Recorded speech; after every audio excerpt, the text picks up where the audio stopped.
आज की ये महासंग्राम क्लास बहुत इंपॉर्टेंट होने वाली है उन सभी बच्चों के लिए जो 2026-27 में एग्जाम देने वाले हैं, बीए 5th सेमेस्टर में हैं, इंग्लिश लिटरेचर पढ़ रहे हैं और आपका जो पेपर है एमसीक्यू बेस्ड पर होने वाला है। तो आज की वीडियो में मैं लेकर आ गई हूँ आपके इंग्लिश लिटरेचर के पेपर नंबर 1 का वेरी मोस्ट इम्पोर्टेंट एमसीक्यू जो इस बार हर यूनिवर्सिटी के एग्जाम में आने वाला है। देखिए, अधिकतर जो यूनिवर्सिटीज हैं वो इस बार ओएमआर शीट पर एग्जाम करा रही हैं, तो अगर आपकी परीक्षा भी ओएमआर शीट पर होगी तो ये वीडियो आपके लिए बहुत इंपॉर्टेंट होगी, फिर चाहे आप किसी भी यूनिवर्सिटी से पढ़ाई कर रहे हो। आज की वीडियो में मैं वो सारा इंपॉर्टेंट एमसीक्यू लेकर आई हूँ जो पिछले 3-4 सालों से लगातार एग्जाम में पूछा जा रहा है और ये सारे एमसीक्यू इस बार भी आने की पूरी संभावना है। तो classical literature and history of English literature ये आपका पेपर 1 है, इसकी 1 से लेकर 8 तक यूनिट्स हमने पढ़ा दी है और जो आपका पेपर 2 फिक्शन है उसकी भी पूरी क्लासेस हमने कंप्लीट करा दी है। दोनों की अलग अलग प्लेलिस्ट हमारे चैनल पे बनी हुई है, तो आप देखकर पूरी पढ़ाई यानी अपनी पूरी यूनिट्स को पढ़ सकते हैं। चलिए देखते हैं आपका एमसीक्यू। आपका फर्स्ट इंपॉर्टेंट एमसीक्यू है, what do you understand by epic. Epic के बारे में आप क्या जानते हैं? माय डियर स्टूडेंट्स, मैंने आपके लिए एक वीडियो बनाई थी कि एमसीक्यूज को याद कैसे करें, मतलब इसकी क्या ट्रिक होती है।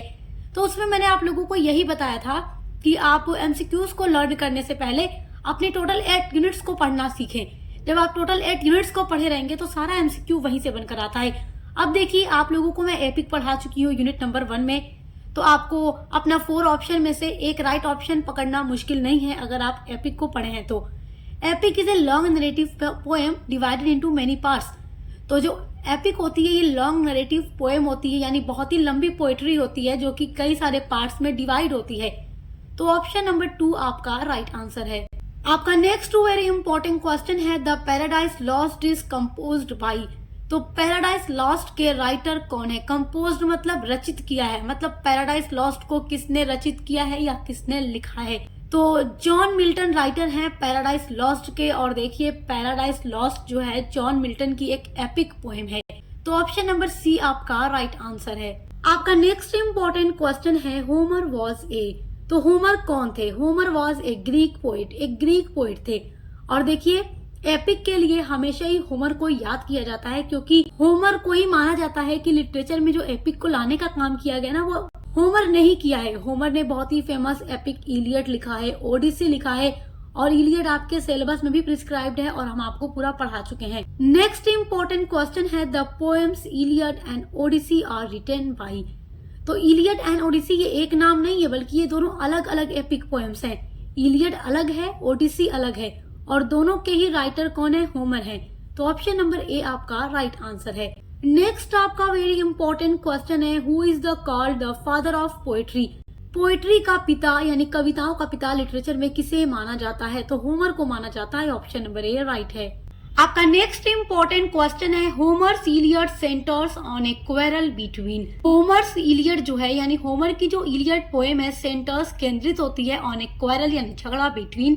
तो किसका झगड़ा इसमें दिखता है आपको? आगामेम्नन एंड एक्लिस, ये दोनों ही आपस में लड़ते हैं। तो ऑप्शन नंबर सी आपका राइट आंसर है। आपका नेक्स्ट वेरी इंपॉर्टेंट क्वेश्चन है, the Iliad is divided into how many books. तो जो होमर की इलियड है, इलियड जो पोएम है ये कितने बुक्स में डिवाइड है? तो इलियड बहुत ही बड़ी पोएम है क्योंकि ये एपिक पोएम है और एक एपिक पोएम जो होती है उसकी लेंथ हमेशा बुक से भी ज्यादा होती है। तो जो एपिक पोएम इलियड है वो 24 बुक्स में डिवाइड है। ऑप्शन नंबर बी आपका राइट आंसर है। आपका next very most important question है, देखिए यही सारा क्वेश्चन हर बार आपके एग्जाम में पूछा जाता है, the Iliad begins after how many years of war. तो देखिए, इलियड में ट्रोजन वॉर को दिखाया गया है। ट्रोजन वॉर जो हुआ था 10 सालों तक जो युद्ध चला था, तो उसकी स्टोरी द इलियड पोएम में होमर ने दिखाई है। और ये इलियड पोएम जो है बेगिंस यानी शुरू होता है after how many years of war. Trojan war के कितने सालों बाद इलियड की कहानी शुरू होती है।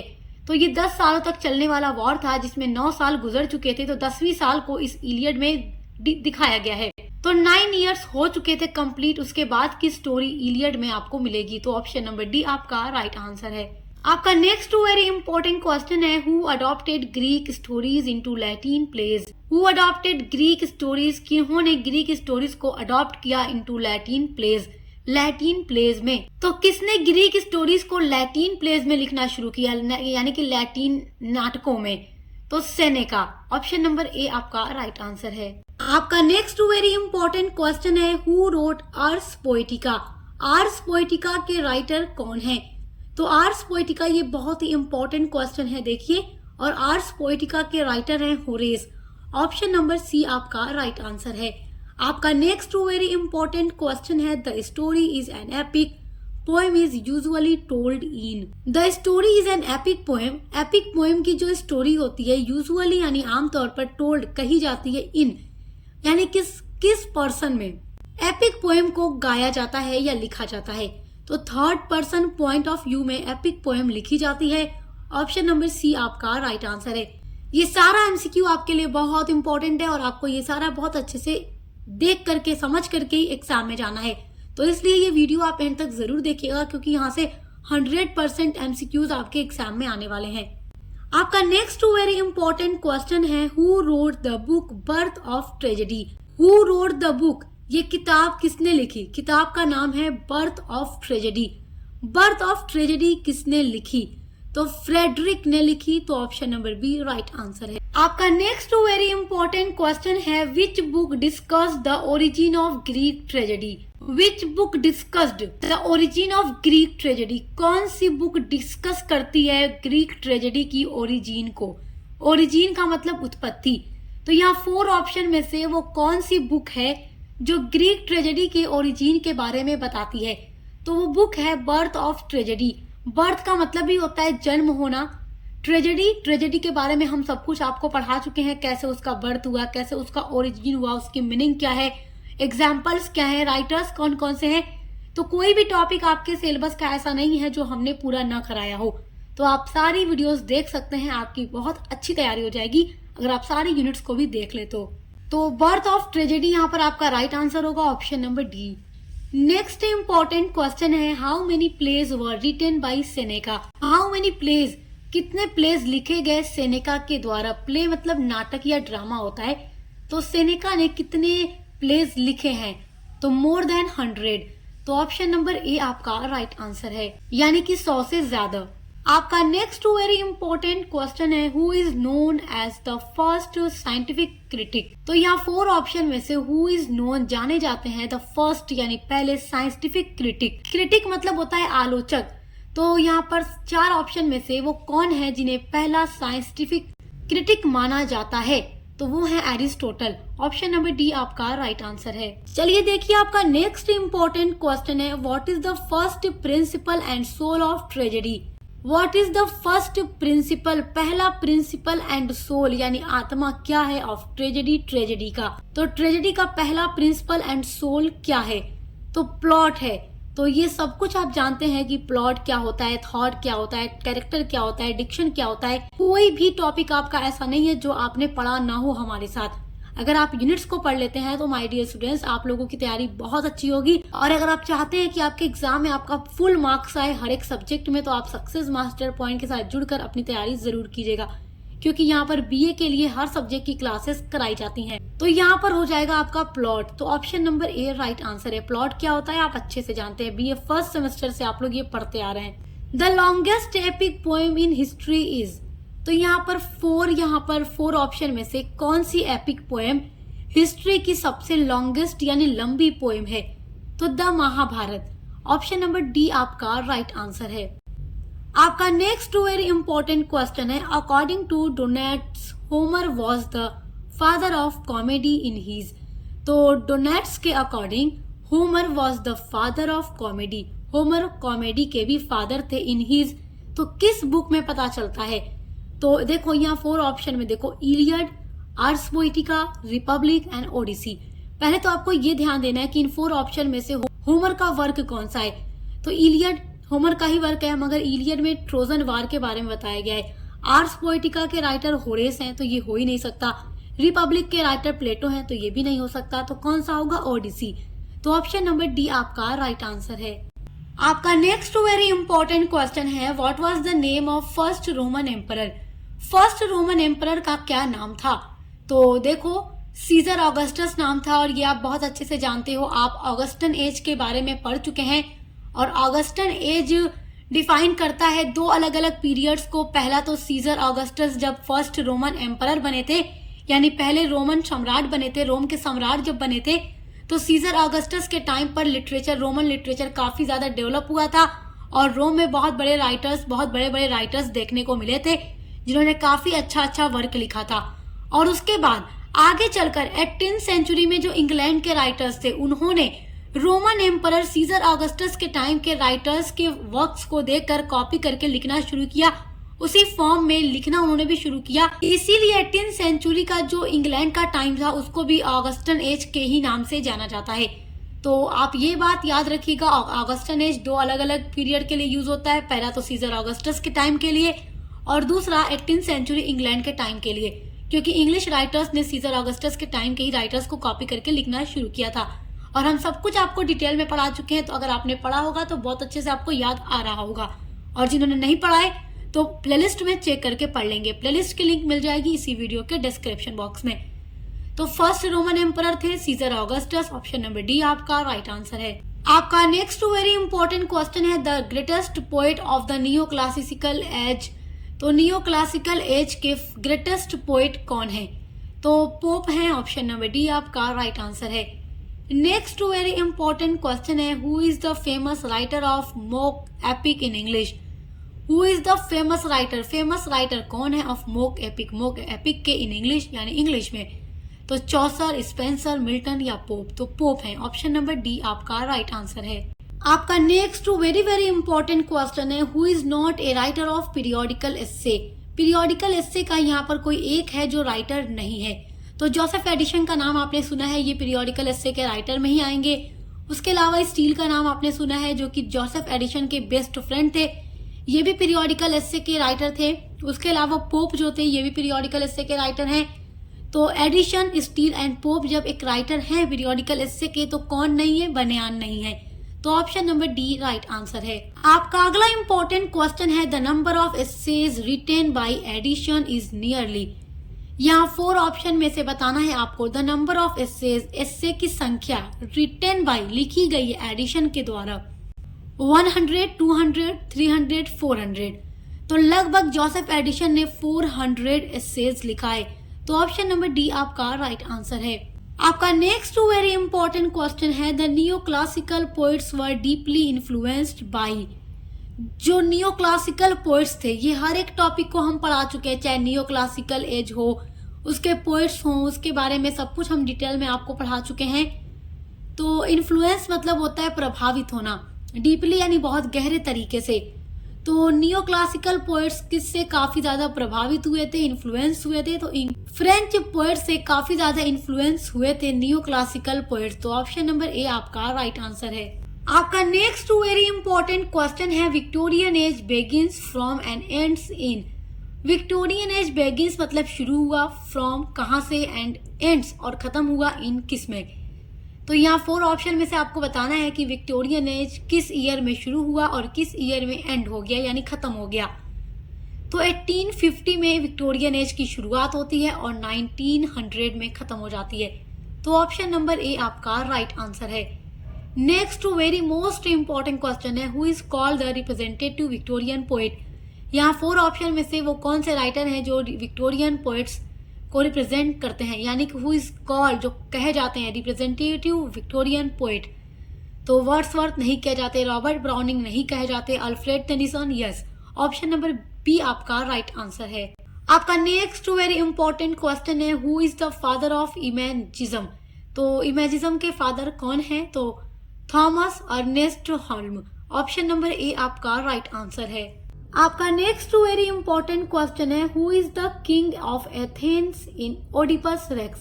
ओडिपस रेक्स जो है सोफोक्लीस का ड्रामा है, आपके सिलेबस में प्रिस्क्राइब्ड है और ओडिपस रेक्स के ऊपर हम वीडियो अपलोड कर चुके हैं। उसकी पूरी समरी, उसकी थीम, उससे रिलेटेड जो रिटन आंसर टाइप क्वेश्चन है यानी सब्जेक्टिव क्वेश्चन आंसर जिनका होगा उनके लिए वीडियो अपलोड हो गई है। और देखिए अगर आप वो सारी वीडियोस भी देख लेते हैं तो भी आपका ऑब्जेक्टिव टाइप क्वेश्चन तैयार हो जाएगा।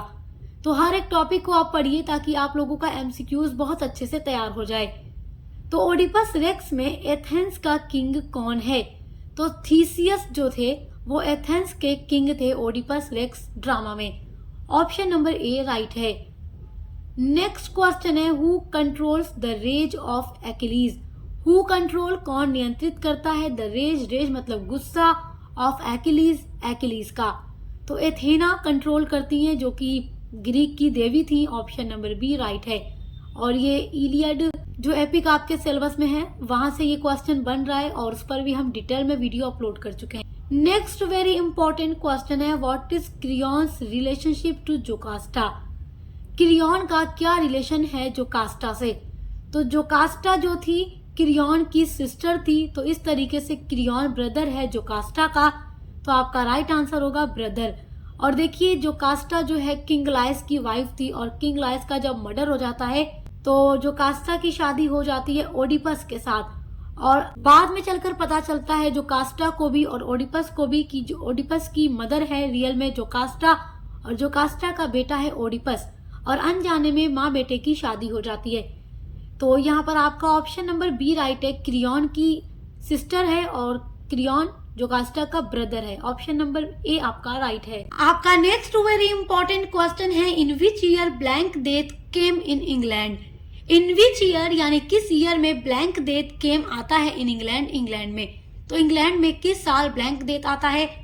तो 1348 से 1349 तक। तो ऑप्शन नंबर ए आपका राइट है। Next very most important question है। देखिए स्टूडेंट सारा यही एमसीक्यू आपका आने वाला है, 100% पूरी गारंटी है। Who is the writer of Canterbury Tales. The Canterbury Tales के राइटर कौन है। तो जेफरी चौसर हैं। बहुत इंपॉर्टेंट है ये, इनका वर्क बहुत इंपॉर्टेंट है। और जेफरी चौसर के बारे में मैं आप लोगों को पढ़ा चुकी हूँ पूरी डिटेल में। चौसर एज के बारे में आप देखकर पढ़ लीजिएगा, प्लेलिस्ट में वीडियो ऐड है। नेक्स्ट क्वेश्चन है what is the meaning of Renaissance. Renaissance का मतलब होता है रीबर्थ यानी दोबारा पैदा होना। तो रेनेसा के बारे में भी आप सब कुछ पढ़ चुके हैं। देखो रेनेसा के टाइम पर बहुत ज्यादा फेमस राइटर्स भी थे और साथ ही साथ रेनेसा जो है पुनर्जागरण जिसको हिंदी में कहते हैं, ये हिस्ट्री का भी बहुत इंपॉर्टेंट टॉपिक है। और आप जानते हैं इस टाइम पर यूरोप के लोग रीबर्थ हो चुके थे, यानी पुराने रीति रिवाज, ख्यालात और पुराने साहित्य यानी लिटरेचर, पुराने हर एक चीज को छोड़कर आगे बढ़ चुके थे और काफी ज्यादा डेवलप का टाइम आ चुका था। आपका नेक्स्ट वेरी इंपॉर्टेंट क्वेश्चन है in the middle age which of the following pledge was not popular.